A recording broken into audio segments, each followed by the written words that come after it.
Dès le début du Moyen-Âge, des édifices en bois puis en pierre s'imposent comme autant de remparts défendant le territoire. Les châteaux forts. C'est inhérent à la règle du jeu. Prendre d'assaut un territoire, c'est prendre le château et son donjon. Tant qu'on n'a pas pris le donjon, on n'a pas le territoire. Des centaines ont été construits en Europe et jusqu'aux portes du Moyen-Orient. Mais leurs formes, leurs plans, leurs caractéristiques ont considérablement évolué au fil du temps. Ce qui constitue le caractère exceptionnel du château de Falaise, c'est qu'on conserve non pas un, mais 3 donjons ou tours maîtresses bâtis l'une à la suite de l'autre par des propriétaires différents du site. Partout, la construction des châteaux a accompagné l'évolution politique et culturelle de la période médiévale. Ils sont autant de symboles du pouvoir de leurs commanditaires, seigneurs ou souverains. On est sur de très gros volumes, destinés à impressionner la personne qui va s'y rendre et à marquer, encore une fois, le pouvoir et la puissance de celui qui est le maître des lieux. Face au progrès de l'armement, ces édifices prestigieux n'ont eu de cesse de s'adapter pour devenir de véritables forteresses militaires à l'architecture massive et au système de défense de plus en plus performant. 1 à 2 pierres à la minute, 60 à 120 pierres par heure. Donc non pas pour détruire les constructions des adversaires, mais les adversaires eux-mêmes. Qu'ils aient été préservés ou qu'ils ne soient plus que ruines, ces édifices fascinent toujours le public. Marqueurs d'un monde en constante mutation, les châteaux forts racontent à eux seuls 500 ans de Moyen-Âge.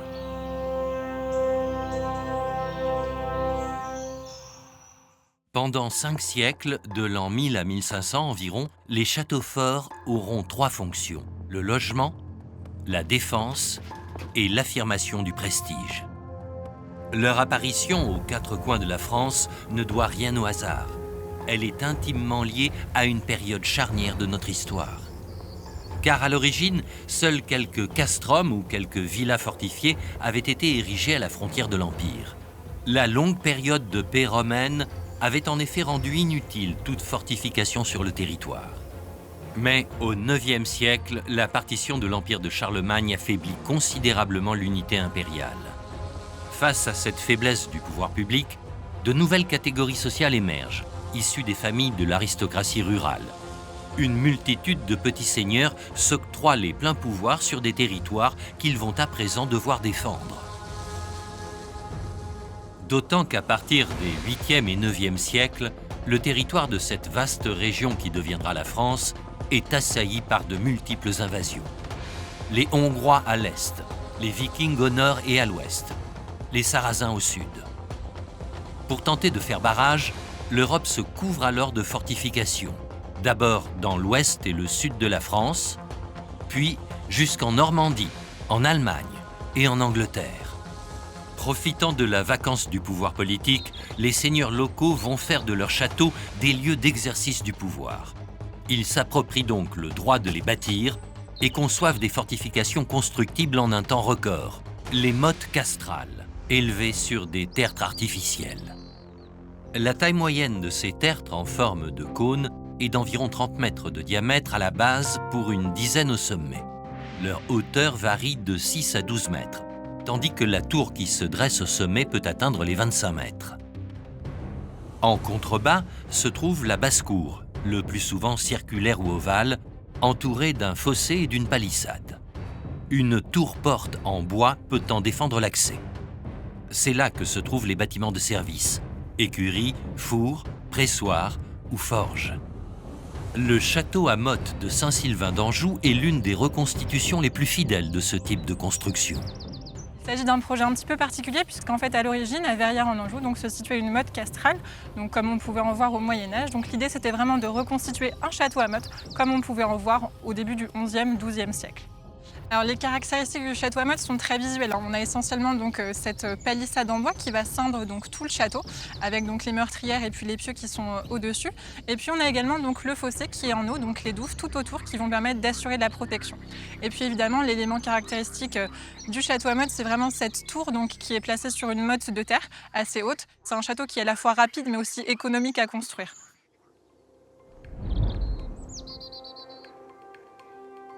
Le principe d'un château à motte, c'est justement que la motte est artificielle. C'est une motte qui a été constituée avec la terre que l'on a retirée du fossé de façon à l'ériger. Le volume du fossé correspond au volume de la motte. Celle-ci est relativement modeste. Elle fait une trentaine de mètres de diamètre et on estime qu'il fallait environ 3 mois et une centaine d'hommes pour ériger une motte de ce type. L'accès au château s'effectue donc par une passerelle en bois assez simple, qui est très légère puisqu'on peut la rentrer à l'intérieur du château en cas d'attaque. Et puis on a également donc une porte défensive qui est assez restreinte pour en fait compliquer finalement la tâche aux ennemis, puisqu'on peut voir qu'elle est quand même assez renforcée. C'est vrai que pour attaquer à coups de bélier, ça va être un petit peu plus compliqué, ça prendra plus de temps. Ce qui désigne en fait le château à motte, c'est vraiment l'ensemble de ce qui se trouve dans les palissades. Donc tous les bâtiments finalement composent le château à motte. Ici on est sur une châtellenie rurale, donc on pense qu'il y avait environ une trentaine d'habitants. L'ensemble de ces habitants, on l'appelle la Ménie. En revanche, il y avait aussi une vie à l'extérieur du château, puisqu'en fait, on va assister à un phénomène autour du XIe siècle qui s'appelle le phénomène d'encellulement. En fait, les seigneurs vont faire miroiter la sécurité aux paysans qui habitent autour du château pour les inciter à se rapprocher finalement de l'enceinte.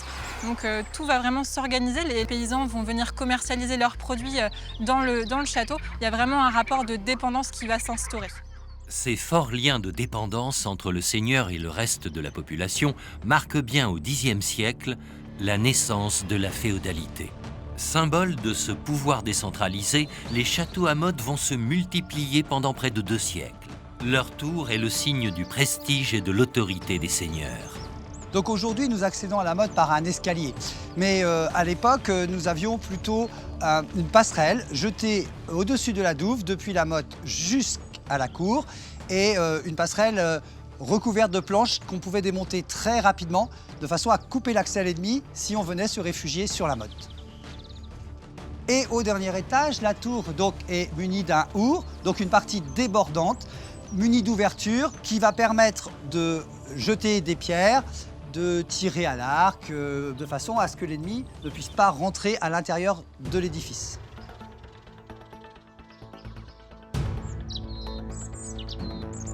Donc cet étage est un étage noble où le seigneur va éventuellement recevoir, montrer son prestige. Donc il sera sans doute équipé de quelques tentures et puis peut-être aussi de quelques beaux meubles. À l'étage supérieur, c'est un étage militaire avec un stockage d'armes et puis une fonction journalière, quotidienne, qui est le guet et puis également, en cas d'attaque, le tir vers l'ennemi. Par contre, c'est une défense entièrement passive puisque on ne pourra pas en sortir et qu'il faudra espérer l'arrivée de renforts extérieurs pour pouvoir dégager l'adversaire. Certaines tours plus imposantes permettent aux seigneurs d'y vivre avec leur famille. Celle d'Ardres, dans le Pas-de-Calais, construite vers 1120, comportait 4 niveaux. Un rez-de-chaussée enchâssé dans la terre et faisant office de cellier et de magasin à grains, surmonté d'un étage composé d'une grande salle et de la chambre du seigneur. Venait au-dessus la pièce réservée aux enfants du couple seigneurial et celle attribuée aux hommes de garde. Enfin, surmontant l'ensemble, une chapelle était réservée au maître de la tour. Mais dans la plupart des cas, le seigneur se fait construire un logis plus confortable dans la basse-cour. Dans la basse-cour, la vie s'organise en fait autour du seigneur. Donc on va avoir au centre de la basse-cour un point d'eau qui va servir pour la vie quotidienne et puis ensuite les différents bâtiments. Donc le logis seigneurial qui est très caractéristique donc avec son toit assez incurvé donc qui rappelle un petit peu les habitations normandes. On va trouver donc dans cette maison les différentes pièces qui vont servir au seigneur, donc sa chambre, un petit oratoire qui va servir à la prière et puis également donc une sorte de salle à manger. Donc la toiture est composée de bardeaux de châtaignier, contrairement aux autres habitations qu'on va voir juste après, par exemple la cuisine donc seigneuriale avec une toiture en chaume. En fait sur les faîtières on va avoir donc de la joubarde et des iris qui vont permettre de maintenir donc la chaume correctement et puis surtout d'absorber l'eau de pluie et donc d'éviter que la toiture pourrisse. On trouve donc également le logis des chevaliers avec toujours cette toiture caractéristique. À l'intérieur, on va y trouver tous les objets qui sont liés à la vie des chevaliers, que ce soit donc les lances, les épées, les boucliers et également tout ce qui va servir d'équipement, donc la cotte de maille, le gambison, donc sorte de grosse veste matelassée, et puis les casques. À cette époque, les seigneurs ne cessent de s'affronter au cours de guerres privées dans le but d'étendre et d'affirmer leur pouvoir. Les mottes castrales ont alors vocation à pouvoir se défendre des assauts de l'adversaire. Efficaces face à de petites troupes de soldats et de cavaliers, ces fortifications de bois sont en revanche particulièrement vulnérables aux flèches incendiaires de l'adversaire. Les châteaux forts vont donc être renforcés par l'usage d'un matériau plus résistant, la pierre. La maçonnerie devient ainsi une composante essentielle du système défensif des édifices dès le début du XIe siècle. Les seigneurs les plus fortunés vont dès cette époque faire construire leur tour maîtresse exclusivement en pierre. Le plus célèbre d'entre eux, Foulques Nérat, devenu comte d'Anjou à seulement 17 ans, va faire construire une trentaine de forteresses, dont celle de Loches, en Indre-et-Loire. L'une des plus anciennes et imposantes tours maîtresses en pierre. Avec une telle construction, Foulques Nérat s'impose aux yeux de tous comme l'égal du roi. Le donjon de Loches est érigé au début du XIe siècle, à l'époque où le comte d'Anjou Foulques Nérat décide de faire de ce lieu vraiment un endroit clé de ses possessions en Touraine. Et notamment, il décide d'y faire édifier donc, une tour maîtresse qui est derrière nous, qui va vraiment structurer complètement l'espace sur cette partie la plus à l'ouest de la Touraine, et donc vraiment de poser là un acte à la fois politique et architectural majeur. Le donjon de Loches forme un rectangle d'environ 25 mètres sur 15. Sa hauteur est d'environ 37 mètres. Au troisième étage, de larges ouvertures permettaient d'accéder à une galerie de bois en surplomb, offrant la possibilité d'ajuster un tir ou de lancer des projectiles sur les assaillants parvenus au pied des murailles. On distingue encore les encoches qui aujourd'hui apparaissent en relief sur cette face sud du donjon. Alors pourquoi est-ce qu'on construit à cet endroit-là? Parce qu'on est sur un éperon rocheux. Et c'est vrai que l'objet de ce donjon, c'est vraiment de cadenasser l'éperon et d'en faire vraiment un endroit inexpugnable, d'où la construction à cet endroit d'une tour maîtresse, donc au tout début du XIe siècle. Pour se prémunir des attaques, toutes les fenêtres sont ébrasées, étroites sur l'extérieur. Et la porte est située sur le flanc le moins menacé. On distingue ici ni plus ni moins l'entrée d'origine de la tour maîtresse, qui est une entrée principale, et l'entrée même officielle, puisque c'est là où le comte fait ses apparitions dans la grande salle qui est de l'autre côté de ce mur. On y accède par une passerelle qui est ancrée sur un contrefort. Et l'objectif, c'est vraiment d'avoir une entrée qui soit à la fois facilement accessible en temps de paix, mais qui soit aussi démontable en temps de guerre.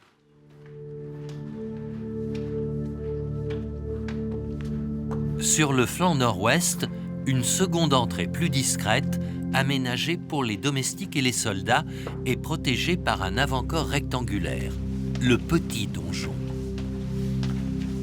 Alors de cette petite tour, on accède à la tour maîtresse, qui est probablement l'élément majeur de ce monument, et qui est organisé selon un dispositif qui est assez classique à l'époque dont on parle, au Moyen-Âge. On a donc trois fonctions principales. La fonction publique ou politique où nous sommes, qui est le premier niveau, où là le comte va recevoir ses invités, où il va rendre justice, où il va probablement aussi adouber des chevaliers, donc vraiment une fonction politique majeure. Le deuxième niveau est un niveau plus privé, puisque c'est là que le comte se retire avec les siens. C'est la chambre ou la caméra, selon le terme latin.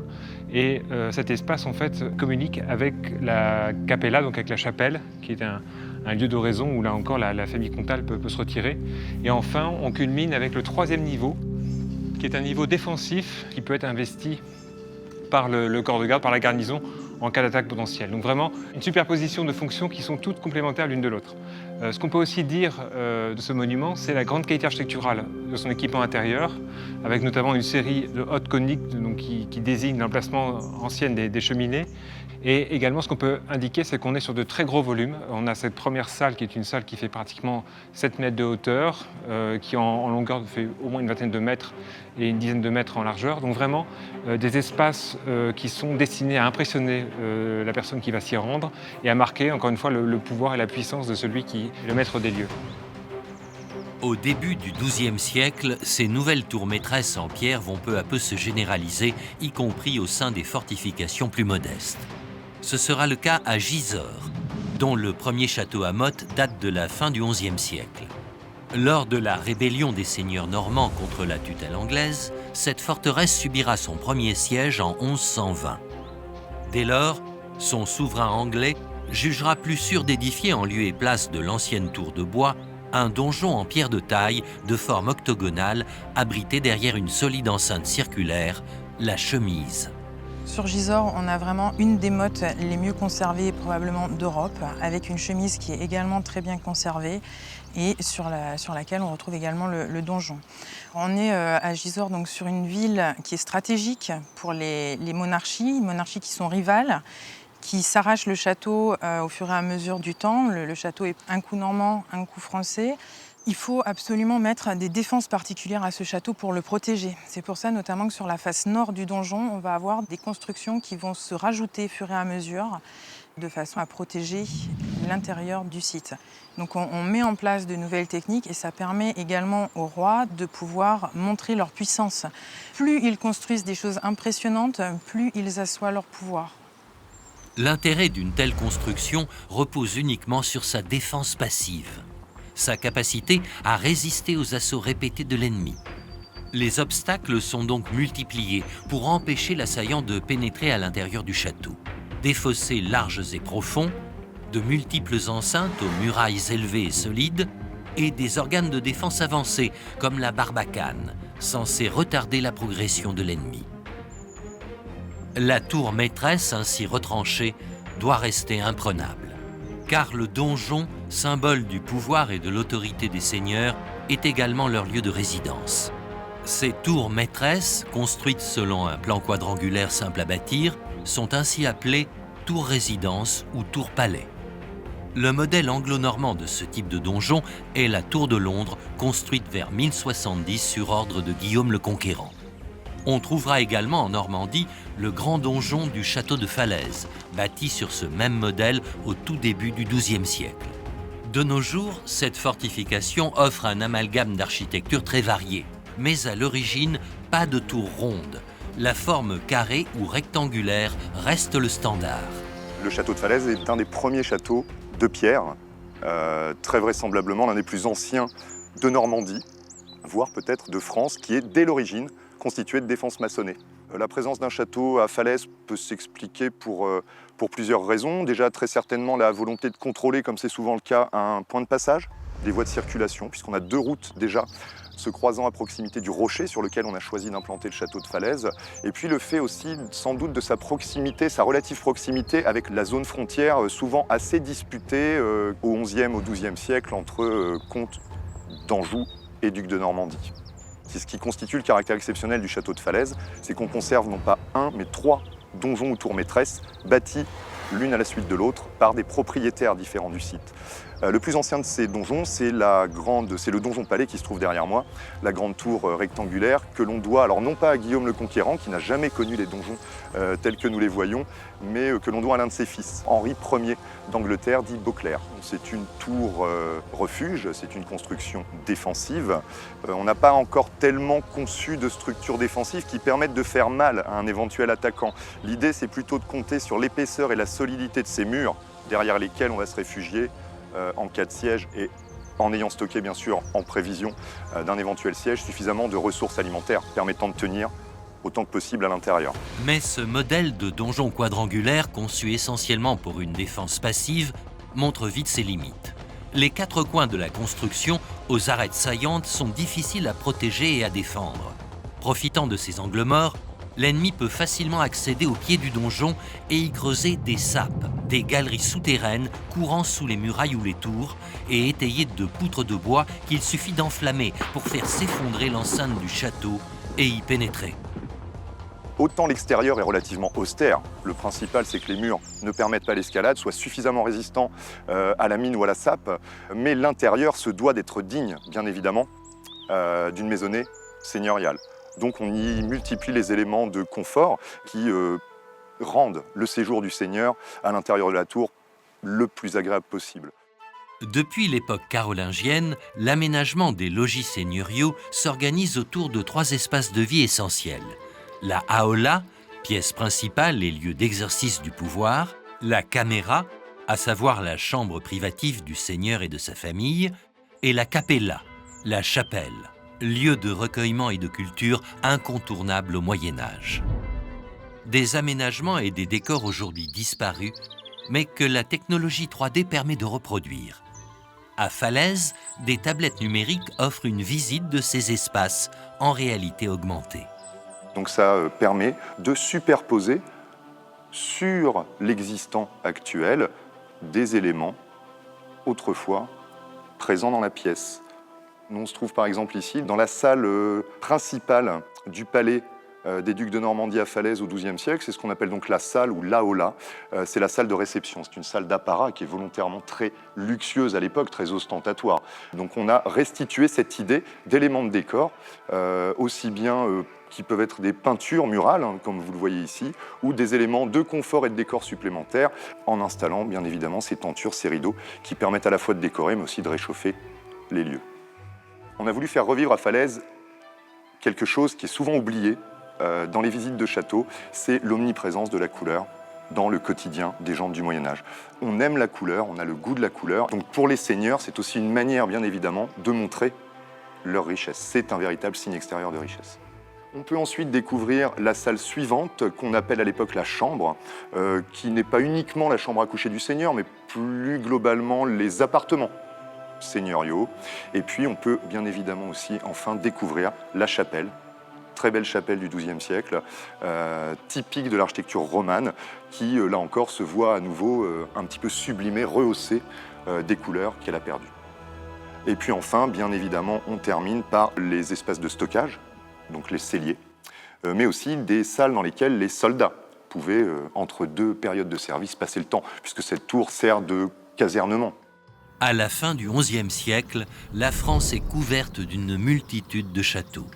Structure fortifiée faite pour résister aux ennemis potentiels, le château est aussi un espace de vie quotidienne. Les paysans viennent y travailler, curer les fossés, réaliser de menus travaux et bien sûr, exploiter les terres du seigneur qu'ils cultivent et entretiennent. Le châtelain est donc le maître d'un fief dont l'exploitation anime économiquement toute une région et sur lequel il exerce le droit de ban. Le pouvoir d'exiger des paysans qu'ils utilisent les installations qu'il a fait construire, comme le four, le pressoir ou encore le moulin. L'exercice de ce pouvoir rapporte ainsi au seigneur des revenus particulièrement conséquents, les banalités. Le château fort se retrouve donc au cœur de la stratégie des puissants. Construire, c'est affirmer son pouvoir et sa puissance économique sur le reste de la population. Entre le Xe et le XIIIe siècle, les plans des châteaux sont très variables. Ils évoluent selon que le seigneur, commanditaire de l'ouvrage, le fait construire sur un piton rocheux, en plaine ou dans le méandre d'une rivière. Néanmoins, la logique d'implantation de ces châteaux reste la même. Le chantier devra se trouver au cœur des ressources nécessaires à la construction. Une forêt pour le bois des charpentes et des échafaudages, une carrière pour la pierre, du sable et de l'eau pour le mortier. Ou encore un gisement de glaise pour les tuiles. Tout doit être disponible dans un périmètre restreint. De ce point de vue-là, l'expérience d'archéologie expérimentale menée sur le site de Guédelon en Bourgogne est aussi exemplaire qu'unique. Débuté en 1998, ce chantier est le résultat d'un projet fou. Construire un château fort en employant les méthodes du XIIIe siècle et percer ainsi tous les mystères des bâtisseurs médiévaux. On a placé une trentaine d'années dans l'histoire, une séquence qu'on fait démarrer en 1229. Donc il a fallu recomposer la géopolitique du XIIIe siècle.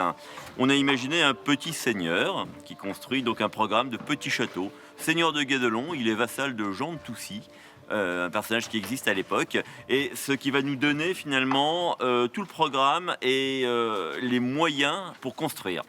Et construire, c'est précisément se remettre en phase avec un écosystème, à raccourcir les durées de trajet, à utiliser des circuits courts pour le sable, pour la pierre, pour le bois, et utiliser toutes les stratégies et toutes les opportunités que nous permettent les engins de levage ou les poulies pour arriver à bâtir avec efficacité.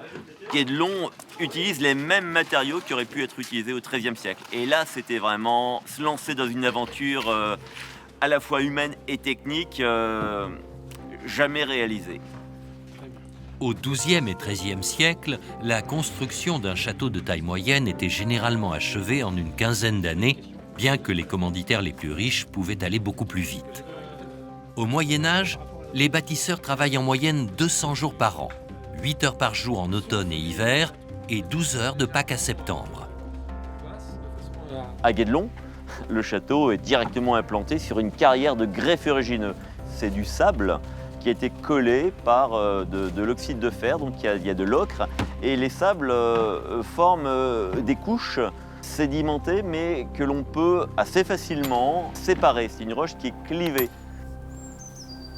Et en utilisant la masse, on arrive à séparer les pierres qui vont nous donner 3 qualités. La première, on la réserve aux blocs de pierre de taille, pour les rangs de réalignement, pour des marches de seuil de porte. La deuxième, des pierres cassées, vont faire les moellons et les boutisses, qui sont les pierres qui sont sur le devant du mur du château. La troisième qualité, c'est les chutes finalement, c'est tout ce qu'on va mettre à l'intérieur du mur en remplissage. Une fois entièrement terminé, le château de Guédelon aura absorbé 10 000 mètres cubes de pierre, soit 25 000 tonnes de grès, le poids de 3 tours Eiffel ou de 61 Boeing 747. Toutes les pierres du château seront collées entre elles. Les maçons ou les gâcheurs sont en charge de la préparation du mortier. Pour simplifier, le mortier, c'est la colle. C'est ce qui permet de sceller les pierres. Alors dans le mortier, il faut de la chaux, du sable et de l'eau. La chaux, c'est ce qui fait le liant dans le mortier. Celle-ci, elle est faite de manière artisanale. Donc là, on est vraiment dans ce qui se serait fait ici à cette époque-là.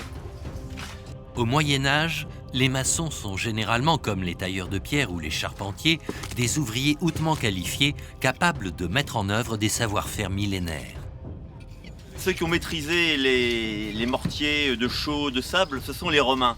On a 2000 ans de technologie romaine qui ont abouti à créer des voûtes en béton de chaux qui tiennent encore aujourd'hui à Rome ou à Ostie.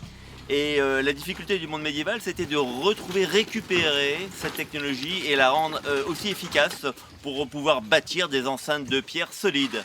Donc c'est un enjeu de recherche. Et les maçons sont à l'époque médiévale les chimistes du bâtiment, à tel point que l'on a un groupe de maçons spécialisés pour fabriquer les mortiers, les morteleurs. La chaux artisanale utilisée sur le chantier est constituée de pierres calcaires portées à très haute température, environ 900 degrés. Pour cela, un four à chaux d'une contenance de 4 mètres cubes a été bâti à partir de modèles archéologiques. Et il fonctionne à merveille. Après 3 jours de chauffe, la pierre déshydratée est immergée dans des bacs où elle gonfle au contact de l'eau et se transforme en une mousse crémeuse. Ce qu'on appelle l'extinction de la chaux, c'est le fait de redonner de l'eau au calcaire. Quand on l'a brûlé, il a perdu son eau et son gaz carbonique. Ce qu'on appelle de la chaux vive en fait. Et du coup, on passe d'un hydroxyde de calcium à un carbonate de calcium après cuisson. Et quand on plonge un carbonate de calcium dans de l'eau, il y a un dégagement de chaleur. Et sous l'action de la chaleur que ça dégage, ça va se transformer en pâte. Cette pâte blanche qui durcit au contact de l'air servira à la fabrication du mortier, mais également aux enduits et autres badigeons. Ici, tous les matériaux sont sur place, y compris le fer. La pierre de la carrière contient suffisamment d'oxyde de fer pour pouvoir récolter ce minerai et les forgerons deviennent ferrons. Et plusieurs fois dans l'année, ils font des réductions, c'est-à-dire qu'ils vont chauffer cette pierre à 1400 degrés pour obtenir du fer et de l'acier. Après, l'objectif, c'est de le travailler, de voir comment il se comporte au travail. Est-ce qu'on va pouvoir l'utiliser par la suite pour faire soit de la ferronnerie, soit des outils pour la construction du château. Si toutes les matières premières sont disponibles sur place et à moindre coût, leur transformation nécessite en revanche un véritable savoir-faire et la mobilisation d'un nombre conséquent d'ouvriers. De ce fait, la taille et le prestige du château fort dépendra directement du statut de son commanditaire et des moyens qu'il sera capable d'y allouer. Tout coûte extrêmement cher sur un chantier de construction maçonné. Ce qui coûte très cher notamment, c'est le matériau lui-même, la pierre elle-même, puisque son extraction, mais aussi son transport, coûte des sommes faramineuses. Et puis, pour peut-être combattre une idée reçue que certaines personnes ont parfois, on ne fait pas travailler des sortes de semi-esclaves à la construction d'un château. Les artisans, disposant d'un savoir-faire rare et recherché que sont les maîtres maçons, les maîtres charpentiers, tous les autres artisans intervenant sur un chantier sont des hommes libres, très fiers de leur statut d'homme libre et recherchés. Donc bien évidemment, au XIIe siècle notamment, généralement, la demande va devenir parfois plus importante que l'offre. d'artisans disponibles. Donc on va même parfois choisir son salaire. Les artisans des chantiers de construction médiévaux sont des gens bien payés. Au XIIe et XIIIe siècle, la féodalité s'organise sur l'ensemble du territoire. Des chevaliers s'installent dans des fiefs attribués par leurs seigneurs et y font construire eux aussi des habitations fortifiées. À cette époque, ces liens de vassalité se codifient avec entre autres la cérémonie de l'hommage. Pierre de Kessel, veux-tu être mon homme? Oui, je veux. L'hommage, c'est quand un seigneur important va octroyer un territoire en échange de sa fidélité à un vassal. Et cette cérémonie est accompagnée par un rituel qui va finalement regrouper ce monde des bellators, de la noblesse, donc le banquier, les ménestrels, tout cela est une codification. La chasse pendant plusieurs jours, c'est partager les mêmes rites pour faire corps d'une société qui a quand même pour essence de ne pas se mélanger, ni avec les religieux, ni avec les paysans. De la même manière, le roi de France exige désormais que les grands seigneurs lui prêtent hommage et jure de lui apporter aide militaire et conseil. D'autant qu'au XIIe et XIIIe siècle, France et Angleterre, les Capétiens et les Plantagenets se livrent une guerre sans merci. Un conflit au cours duquel les châteaux vont jouer un rôle primordial. Sur les grands axes de navigation, frontières naturelles entre les territoires, les fortifications se multiplient. À l'image des châteaux de Castelnau et de Bennac dans le Périgord. Dès le XIIe siècle, anglo-normands et français y tiennent respectivement leur position, installés sur les rives opposées de la Dordogne. S'il y a effectivement le château de Castelnau proche du château de Bennac, c'est qu'ils contrôlent la même chose, c'est la vallée de la Dordogne et l'axe fluvial. Dans un conflit armé médiéval, la règle du jeu est de prendre un territoire. Mais on ne va pas déployer son armée, qui est trop peu nombreuse, sur le territoire pour le prendre. Donc la règle du jeu est de prendre le château. Pour prendre le château, il faut prendre le donjon, qui est la tour du seigneur, la tour symbolique de son pouvoir politique, économique et financier. Plus le château est haut et grand, plus le seigneur est riche et puissant. Donc c'est inhérent à la règle du jeu. Prendre d'assaut un territoire, c'est prendre le château et son donjon. Tant qu'on n'a pas pris le donjon, on n'a pas le territoire. L'enjeu pour les seigneurs est donc de tout faire pour rendre leur château inaccessible. De ce point de vue, l'implantation des châteaux de Castelnau et Bennac à flanc de falaise est donc parfaite. C'est le fait justement qu'il soit sur un pic rocheux qui fait que ça le rend complètement imprenable. Donc déjà, il y a des jeux de remparts aussi côté nord, là où il est le plus vulnérable. Et côté sud, vous avez la falaise qui donne vraiment une impression de château imprenable et puis qui empêche justement toute prise de ce côté. Surtout que le village est à flanc de falaise et que la route qu'il y a en bas du village n'existait pas à l'époque. On était vraiment directement sur la rivière. Donc de ce côté-ci, c'était déjà beaucoup plus difficile à prendre ou à assiéger même. Ici, le château de Castelnau est sur un éperon rocheux. Il est donc protégé naturellement par deux apics de falaise. Côté est et côté sud, il y a 150 mètres de dénivelé. Le donjon, il faut qu'il soit haut, qu'il puisse ensuite avoir des éléments de défense intégrés, des archères, ces fentes de tir qui permettent d'être protégées tout en permettant de contrôler les abords. Il peut être accommodé de galeries en bois qu'on appelle des hours, qui sont ici présentes. Et plus tard, ici, une barbacane, une tour-porte fortifiée, va venir renforcer la porte d'entrée du château fort. Ce contexte d'insécurité politique encourage les populations à s'installer au pied des remparts et à rejoindre les rangs d'un artisanat de plus en plus spécialisé et utile à la vie du château. Les villes, lieux de commerce et d'échanges protégés par les fortifications, connaissent alors un essor spectaculaire.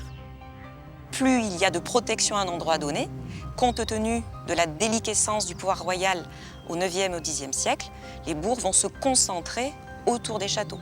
C'est une réponse en fait entre celui qui veut protéger, mais aussi qui a besoin du village pour subvenir à ses frais de guerre. Le château n'est pas qu'une forteresse, le château médiéval est bien autre chose que ça. C'est généralement au château, depuis le château, qu'on administre le domaine seigneurial. C'est au château qu'on va souvent verser taxes et redevances dues au seigneur en échange de sa protection. C'est aussi au château, par exemple, qu'on va parfois administrer la justice. Donc c'est aussi un centre économique, c'est un lieu de pouvoir en même temps qu'un lieu défensif et de contrôle de territoire. Lorsque Philippe Auguste monte sur le trône en 1180, le royaume de France ne s'étend guère au-delà de l'Île-de-France actuelle. La Normandie, l'Anjou, le Maine ou encore la Touraine sont alors sous la coupe du roi d'Angleterre, Jean Santerre. Philippe Auguste entreprend donc d'étendre le territoire royal aux dépens de ses rivaux, les Anglo-Normands. Il souhaite ainsi rétablir son influence dans toutes les provinces tenues par les grands vassaux. Profitant de l'essor des villes qu'il intègre à sa stratégie et de l'affaiblissement des seigneurs appauvris par les premières croisades, Philippe Auguste s'attache alors à rétablir les prérogatives royales sur l'ensemble du royaume. Mais il ne va pas se contenter de conquêtes territoriales. Pour mettre en place une véritable administration, il va couvrir le royaume d'infrastructures militaires, au premier rang desquelles les châteaux. En tout, une trentaine d'édifices portent la marque du souverain à travers le royaume. Quand il ne les a pas fait construire lui-même, il a imposé l'édification d'une tour ronde, symbole de son autorité. À Gisors, l'évolution de l'architecture du château, liée aux besoins militaires, se double donc d'un message politique. Philippe Auguste, vainqueur du duel qui l'opposa en 1193 à Richard Cœur de Lion, roi d'Angleterre, marque de son empreinte la conquête de l'édifice en lui adjoignant 2 tours rondes, dont l'une portera son nom. Rebaptisée Tour du Prisonnier, elle renferme aujourd'hui l'un des trésors du patrimoine moyenâgeux.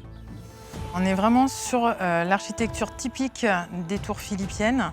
Donc une tour très ronde où la légende nous dit qu'il y aurait eu un prisonnier d'enfermé pendant de très longues années, et sur ce temps il aurait gravé avec un clou unique l'ensemble des gravures qui s'y trouvent. Aujourd'hui, on sait que les graffitis ne sont pas attribués à un seul homme. On le remarque assez facilement de par la finesse de certaines gravures, alors que d'autres sont beaucoup plus grossières. Il y a eu énormément de passages. Au moment où l'église de Gisors a été construite, il y avait des sculpteurs de métier qui étaient sur Gisors, et on pense que ces gens-là ont pu venir dans la tour et faire des gravures. On retrouve certaines similitudes entre des gravures de l'église et celles que l'on a dans le cachot. Donc effectivement, les graffitis de la tour de prisonnier sont un des trésors de Gisors. Au mois de juin 1204, Philippe Auguste est désigné roi de France et non plus roi des Francs. Pour parvenir à défendre son royaume contre les appétits féroces des souverains plantagenets, le nouveau roi va faire construire des forteresses au plan standardisé, dont le modèle initial est le château du Louvre à Paris. À l'époque, le château du Louvre occupait le quart sud-ouest de l'actuelle cour carrée. Son enceinte est un quadrilatère de 78 mètres sur 72, dont les murailles sont renforcées par des tours pleines aux angles et des tours semi-circulaires en leur milieu. La tour maîtresse, également appelée donjon, s'élève sur plus de 30 mètres. Elle est ici placée au centre, mais peut également être édifiée dans un angle. Un chemin de ronde, muni de créneaux, court sur l'ensemble du périmètre, d'une tour à l'autre, tandis qu'une porte entre 2 tours et un corps de garde protège l'entrée. Pour finir, un fossé rempli d'eau complète le dispositif défensif. Ces standards, typiques de l'architecture philippienne, se retrouvent au château royal de Dourdan, sans doute la plus aboutie et la mieux conservée des forteresses philippiennes. Ce château n'apparaît pas brusquement. En fait, il y a d'abord une ville antique qui est attestée notamment par une importante nécropole. Et puis, ces terres de Dourdan vont être un lieu de séjour pour les Robertiens et les Capétiens. Et d'ailleurs, Hugues Capet intègre les terres de Dourdan dans le domaine royal. Et de ce fait, le château que nous avons sous les yeux est celui de Philippe Auguste, construit quelques années après le Louvre. Nous sommes dans les années 1220, on ne connaît pas la date exacte de démarrage des travaux. Et ce château va être pour Philippe Auguste une sorte de testament, puisqu'il va mourir en 1223 et que ce château est en quelque sorte le résumé de toutes ces conceptions de défense militaire.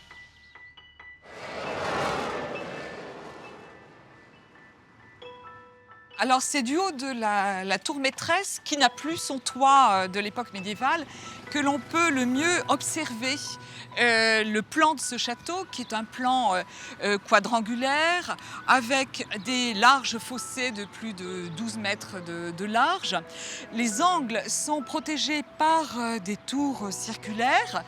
Les tours semi-circulaires sont placées au milieu des courtines et constituent tout un système de flanquement destiné à protéger les archers qui se trouvent à l'intérieur des tours. La particularité de ce château, c'est que la tour nord n'est pas intégrée dans le système défensif lui-même, mais constitue un système défensif en lui-même, puisque cette tour maîtresse est dotée de son propre système avec un fossé, des ponts-levis et sert de retranchement pour soutenir les sièges.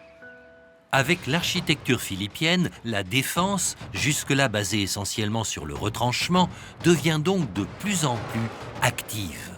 La défense active, telle qu'elle est réinventée par Philippe Auguste au début XIIIe, c'est l'addition en fait de fossés, de chemins de ronde, avec porte entre deux tours et bien sûr tour maîtresse. Alors au niveau des courtines, qui font la totalité de la périphérie du château, qui font à peu près 1,50 m de largeur pour se déplacer, des murs parapets d'une 50aine de centimètres d'épaisseur avec des créneaux et des merlons. Hauteur moyenne 2 mètres, c'est ce qui permet effectivement de défendre le château par le haut, en se protégeant au niveau des merlons et en envoyant des pierres ou en tirant avec arc ou arbalète. Et puis surtout l'utilisation de tours d'angle, des tours rondes. On va passer du système des tours carrées qui sont plus faciles à saper que les tours rondes. Et surtout, on se défend de l'intérieur en étant protégé par l'épaisseur des murs et en tirant par les archères. L'autre élément très important pour la défense de ce château, c'est bien sûr l'ouvrage d'entrée, le châtelet, qui est constitué de 2 tours qui encadrent la porte. Alors l'accès se fait par un pont-levis, donc une passerelle mobile et une partie levante. Cette partie va être protégée par un assommoir, par une herse, par une porte et par un système d'archères qui se répondent de façon à croiser les tirs.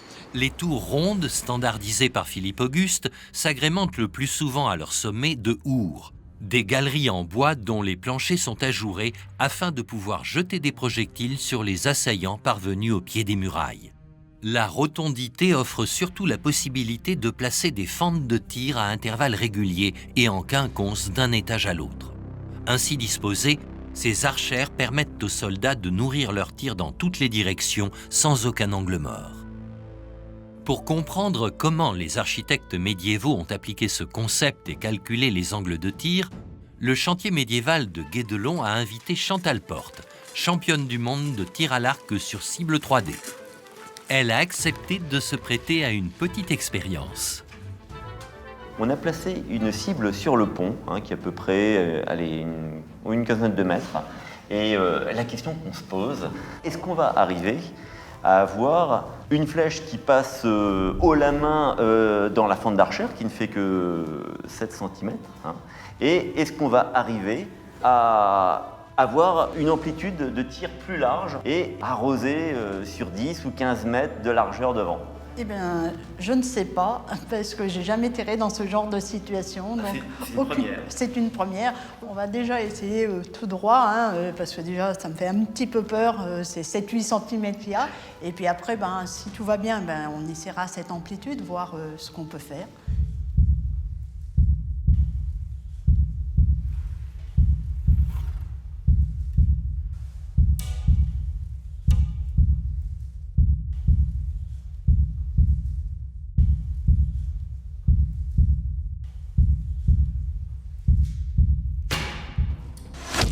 Oh là là, c'est magnifique, bravo! Donc ça veut dire que ça fonctionne. Ça fonctionne. Là, dans l'axe, c'est impeccable. Alors on va essayer maintenant, plus délicat, savoir si on peut tirer parallèle à l'ébrasement, si on peut amplifier l'amplitude de tir en extérieur. La cible est à présent déplacée d'une dizaine de mètres sur le côté.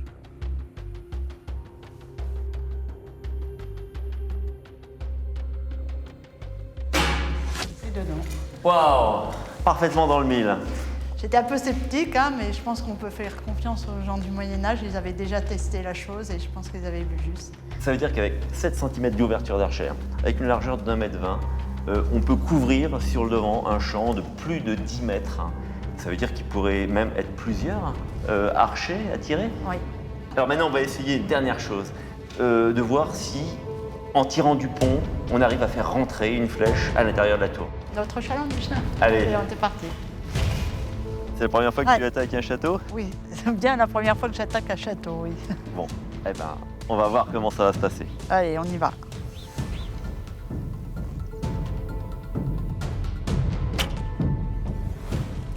Waouh, du premier coup, génial. Ça rentre. Ah, c'est rentré sans aucun problème, quoi. Ouais, j'y croyais pas, hein.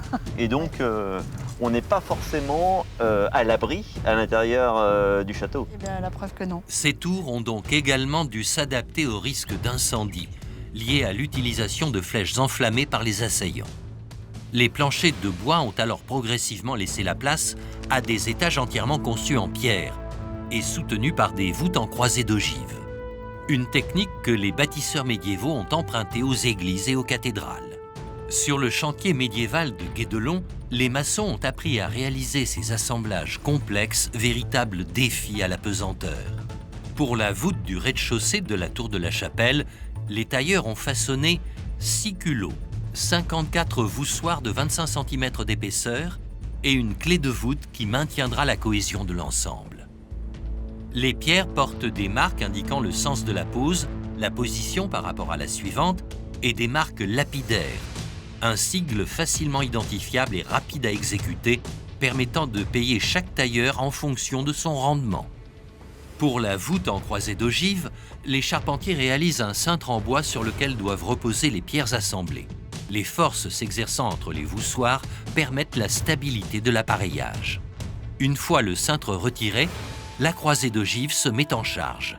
Les pierres s'assemblent. Au château de Falaise, repris par Philippe Auguste lors de la conquête du duché de Normandie en 1204, l'architecture philippienne va venir progressivement renforcer le système défensif. Le souverain imposera ici aussi la tour ronde comme nouveau symbole du pouvoir royal. On trouve ici une évolution qui va d'un simple rempart de pierre pour le château primitif à l'apparition de premiers flanquements, ce qu'on appelle les flanquements, les tours, qui dépassent à l'extérieur du rempart pour mieux pouvoir battre ce rempart de ces tirs. Ces tours, en saillie, commencent à venir se greffer à des points névralgiques de l'enceinte à partir du milieu du XIIe siècle. Et puis plus tard, enfin, toujours suite à la conquête, au retour de la Normandie dans le domaine royal, les rois capétiens du XIIIe siècle, Philippe Auguste ou ses successeurs, vont utiliser les modèles de tours de flanquement, là encore développés par les maîtres maçons de Philippe Auguste, en même temps que ce modèle de tour maîtresse, et qui vont venir, là encore, compléter et améliorer le flanquement des courtines. Si les châteaux forts sont de mieux en mieux défendus, des améliorations notables de la poliorcétique, l'art d'assiéger une place forte, vont tout de même remettre en cause leur statut de forteresses imprenables. Au cours des croisades des XIIe et XIIIe siècles, les combattants francs ont en effet redécouvert les engins et les techniques de siège hérités de l'époque gréco-romaine et enrichis de la science des Sarrasins. À leur retour d'Orient, ils confient donc à leurs ingénieurs la construction de ces redoutables machines de guerre, souvent considérées à tort comme de simples catapultes. Alors clairement, ce ne sont pas des catapultes. On le sait, hein, elles ne fonctionnent pas du tout de la même manière, elles n'ont pas du tout la même structure. Par contre, elles vont servir à la même chose, à propulser des projectiles essentiellement de pierre, et elles vont faire partie de la même grande famille. On les appelle les armes de jet, les armes de guerre, les armes de siège. Alors il y en a de deux sortes.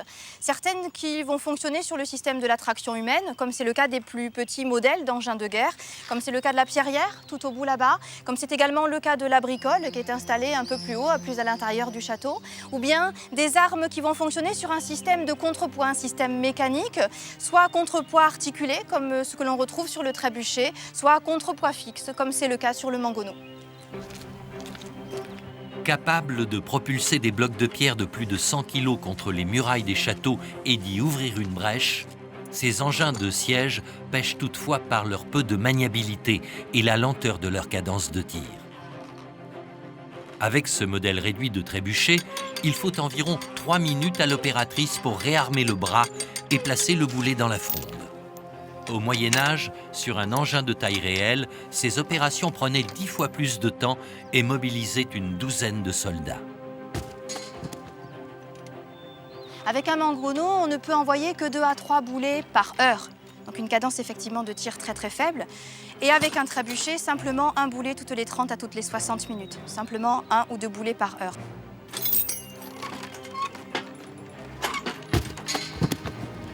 Ce ne sera pas le cas avec les plus petits modèles d'engins de jet, comme c'est le cas de la pierrière que l'on aperçoit ici, qui a une cadence extrêmement rapide. 1 à 2 pierres à la minute, 60 à 120 pierres par heure. Mais l'objectif est différent. Avec les gros modèles d'engins de guerre, mangonneau, trébuchet, l'objectif est essentiellement d'attaquer les châteaux forts. Alors qu'avec les petits engins, comme c'est le cas des bricoles, comme c'est le cas des pierrières, que l'on va trouver plus à l'intérieur des châteaux, on va s'en servir pour se débarrasser des adversaires qui, pendant l'assaut notamment, se rapprochent trop près de nos remparts. Donc non pas pour détruire les constructions des adversaires, mais les adversaires eux-mêmes. Le tir en cloche du trébuchet permet également aux assaillants d'envoyer des projectiles bien au-delà des murailles. Car à l'époque médiévale, la guerre se joue aussi sur le terrain biologique. On envoie également des cadavres, par exemple, d'animaux malades, infectés par la peste, par le choléra à l'intérieur des châteaux, pour que les épidémies s'y développent et obliger dans ces conditions-là les défenseurs à se rendre beaucoup plus rapidement. Et c'est pour ça que dans la haute cour, on retrouve justement un puits possédant une toiture. Ce puits fait 46 mètres de profondeur. Alors on a retrouvé certains boulets de pierre justement à l'intérieur, donc on sait qu'il était possiblement touchable, et c'est pour cela alors que pour protéger de toute infection, de toute pollution en période de guerre, cette toiture a été installée à cet endroit-là. L'architecture militaire d'un château répond au développement de l'ingénierie militaire médiévale. Il va s'épaissir et comme un oignon, il va se doter de couches supplémentaires d'obstacles, comme des fossés ou des murs supplémentaires. Et en l'espace de 100 ans, l'architecture du château va évoluer. Cette adaptation va s'organiser sur l'ensemble du territoire au sein de la plupart des fortifications. À Loches, par exemple, l'enceinte du donjon sera renforcée par l'emploi de tours aux formes encore inédites pour l'époque. On pense qu'elles ont été probablement inspirées de formes architecturales qu'on retrouve plutôt sur les territoires croisés en Terre Sainte.